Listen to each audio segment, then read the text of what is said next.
Hello friends and my dear students, welcome to the channel pharmacy classes by doctor K Sahu. आज की इस video lecture में हम discuss करने वाले हैं रिड्यूसिंग और नॉन रिड्यूसिंग शुगर के बारे में। दोनों में क्या डिफरेंस है हम समझेंगे with some basic examples and tricks. So let's move for it.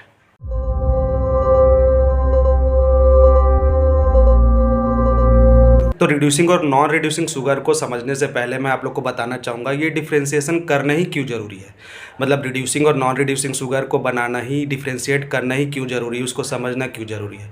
तो बहुत सारे बायोकेमिकल रिएक्शन होते हैं, जैसे कि फर्मेंटेशन रिएक्शन, इंजाइमेटिक रिएक्शन कुछ करना है हमको, ठीक है, with the help of the sugar. तो हमको पता रहना चाहिए नेचर ऑफ द शुगर कि वो रिड्यूस करने का कैपेसिटी रखता है या नहीं रखता, ठीक है। तो that's why reducing and non reducing sugar differentiation is very essential for various type of biochemical reaction. तो रिड्यूसिंग और नॉन रिड्यूसिंग शुगर में डिफरेंस क्या है ये हम जानते हैं।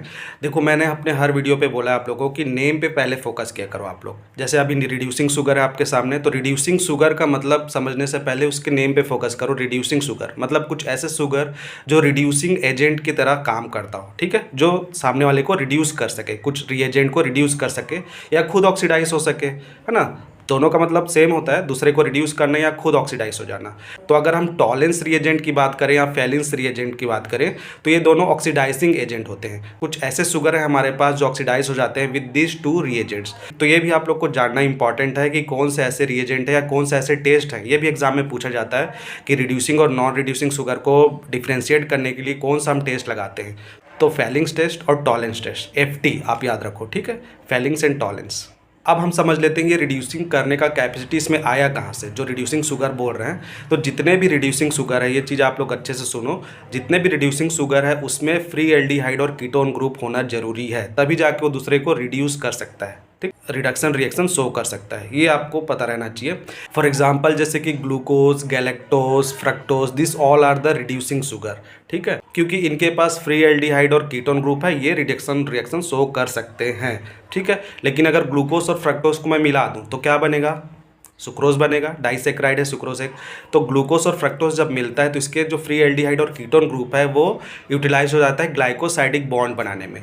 तो सुक्रोज के पास कोई भी फ्री एल्डिहाइड और कीटोन ग्रुप बचता नहीं है, इसलिए ये एक प्रकार का नॉन रिड्यूसिंग शुगर हमारे लिए है, ठीक है। ये कोई रिडक्शन रिएक्शन शो नहीं कर सकता। अब जो सेकेंड डिफरेंस है रिड्यूसिंग शुगर और नॉन रिड्यूसिंग शुगर में, वो है कि रिड्यूसिंग शुगर हमेशा म्यूटर रोटेशन शो करता है, ठीक है। म्यूटर रोटेशन यू ऑल नो, मतलब ऑप्टिकली एक्टिव रहता है, अल्फा फॉर्म और बीटा फॉर्म में ये कन्वर्ट हो सकता है। आपने सुना होगा हमेशा अल्फा ग्लूकोज, बीटा ग्लूकोज, लेकिन सुक्रोज के केस में क्या आप सुनते हैं, ये never. So mutarotation is another differentiation point. Third जो डिफरेंस है वो क्या है कि ये ओसा जोन फॉर्म करता है विद द फिनाइल हाइड्रोजन। जो रिड्यूसिंग शुगर है वो ओसा जोन फॉर्मेशन करता है विद द फिनाइल हाइड्रोजन, ये आपको याद रखना है, ठीक है। नॉन रिड्यूसिंग शुगर ओसा जोन फॉर्मेशन नहीं करता। फोर्थ डिफरेंस है रिड्यूसिंग और नॉन रिड्यूसिंग शुगर में ये कि रिड्यूसिंग शुगर हमेशा ऑक्जिम्स फॉर्म करता है विद द हाइड्रोक्सिलेमाइन, ठीक है। नॉन रिड्यूसिंग शुगर के केस में हमको ऑक्जिम का केस देखने नहीं मिलता, ठीक। So this are the four major difference between the reducing and non reducing sugar. अब ये तो आप लोग समझ गए, लेकिन अब इसको हम याद कैसे रखें, है ना। You all are waiting for the tricks. जैसे कि मैं हमेशा शेयर करता हूँ, एक वर्ड में मैं फ्रेम करके देता हूँ आपको ट्रिक, है ना, ताकि आप हमेशा उसको याद रखें, भूलें ना। तो इसमें जो ट्रिक है वो है रूम, यस, ROOM, रूम। ये बस आपको याद रखना है। रूम अगर याद रख लिए तो आपको रिड्यूसिंग और नॉन रिड्यूसिंग शुगर में डिफरेंस हमेशा याद रहेगा, कभी भी नहीं भूलोगे, इट्स माई गारंटी। यहाँ आप देख सकते हैं R का मतलब है reducing sugar, O for the osazone formation, next O is for oximes and M is for the mutarotation. Clear. अब इसको हम एग्जाम्पल पॉइंट ऑफ व्यू से डिस्कस कर लेते हैं। रिड्यूसिंग और नॉन रिड्यूसिंग शुगर में कौन कौन से शुगर आते हैं। तो रिड्यूसिंग शुगर में आप देख सकते हो मोस्ट ऑफ द जो मोनोसेक्राइड है, जैसे कि glucose, fructose, ribose, xylose, this are the monosaccharide which are the under category of reducing sugar. Non reducing sugar में आप देख सकते हो सुक्रोज है, ट्रिहेलोज है, रैफिनोज है, एक्सेट्रा। ये सब डाइसेक्राइड है मोस्टली, और पॉलीसेक्राइड है जो कि नॉन रिड्यूसिंग शुगर्स हैं, ठीक है। एक चीज़ और भी यहाँ पर मैं ऐड कर रहा हूँ आप लोग को कि जितने भी मोनोसेक्राइड है, ये आप एक फैक्ट है याद रख लीजिए, जितने भी मोनोसेक्राइड है this all are the reducing sugar, क्योंकि इसके पास फ्री एल्डिहाइड और कीटोन ग्रुप होता ही है, ठीक है। तो जितने भी मोनोसेक्राइड है, हमको कंफ्यूज नहीं होना है, वो सारे के सारे रिड्यूसिंग शुगर होते हैं, ठीक है।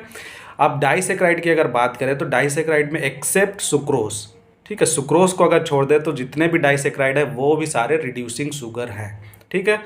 अब हम देख लेते हैं जैसे कि नॉन रिड्यूसिंग शुगर पे। तो नॉन रिड्यूसिंग शुगर पे आप देख पा रहे होंगे ज़्यादातर ट्राइसेक्राइड, टेट्रासेक्राइड, पॉलीसेक्राइड यही सब है ना। क्यों? क्योंकि इसमें सारे लिंकेज रहते हैं, फ्री एल्डिहाइड कीटोन ग्रुप नहीं रहता। ग्लाइकोसाइडिक बॉन्ड बनाने में फ्री एल्डिहाइड और कीटोन ग्रुप जो है यूटिलाइज हो जाता है।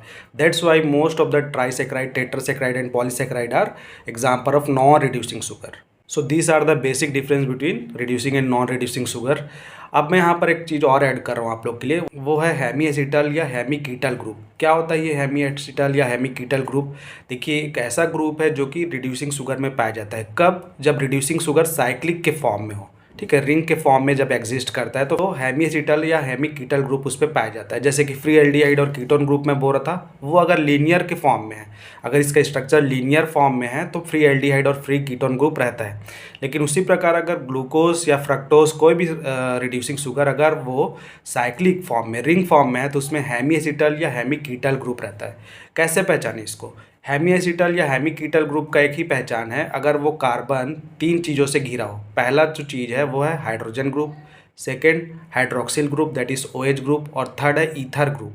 ठीक है, ये 3 चीज़ें अगर लिंक्ड है कार्बन एटम से तो उसको हम बोलते हैं हेमी एसिटल या हेमी कीटल ग्रुप।